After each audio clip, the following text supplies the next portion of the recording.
আওলাদে রাসূল মাওলানা সৈয়দ মুহাম্মদ আনোয়ার হোসেন তাহির জাবেরি আল মাদানী রাসূলুল্লাহ সাল্লাল্লাহু আলাইহি ওয়াসাল্লামের ৩১তম বংশধর, আহলে বাইতের সম্মানিত সদস্য, সুন্নাতে রাসূলের পাবন্দ একজন মুত্তাকি আলেম দ্বীন, ইসলামের তরে সদা সর্বদা নিবেদিত এক প্রাণপুরুষ।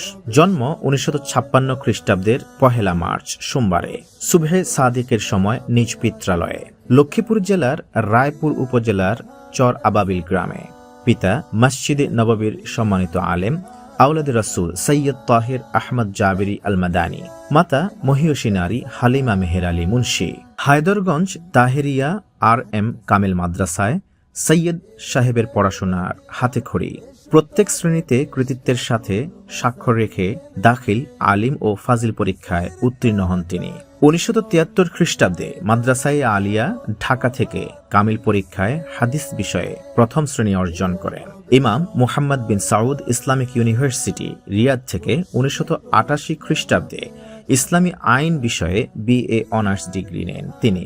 সৈয়দ সাহেব ছাত্রাবস্থায় মাদ্রাসা আলিয়া ঢাকার ছাত্র সংসদের GS ছিলেন। ইসলামকে একটি প্রতিষ্ঠিত ও বিজয়ী মতাদর্শ হিসেবে প্রতিষ্ঠিত করতে বিভিন্ন সামাজিক ও ধর্মীয় সংগঠনের সাথে নিরলসভাবে কাজ করে যাচ্ছেন। বর্তমানে আন্দরকিল্লা শাহী জামে মসজিদ চট্টগ্রামের খতিব হিসেবে কর্মরত আছেন। এছাড়াও আল মাদানী হজ কাফেলা, আল মাদানী ইসলামিক ফাউন্ডেশন ও আল মাদানী ট্রাভেলস এর প্রতিষ্ঠাতা পরিচালক তিনি। হায়দরগঞ্জ তাহেরিয়া RM কামেল মাদ্রাসার গভর্নিং বডি ও রহমাতুল আম ট্রাস্ট হায়দরগঞ্জ এর সম্মানিত চেয়ারম্যান তিনি। দারুল ইরফান একাডেমি ও ইমাম কল্যাণ পরিষদের সভাপতি।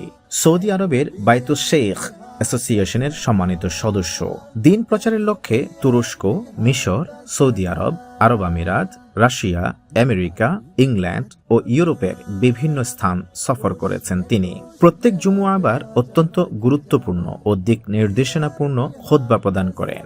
দৈনিক কর্ণফুলিতে প্রতি জুমুআবার তার খুতবার বাংলা অনুবাদ প্রকাশিত হয়। মিম্বরের আওয়াজ নামে তার প্রদত্ত খুতবার একটি সংকলন প্রকাশিত হয়েছে ইতোমধ্যে।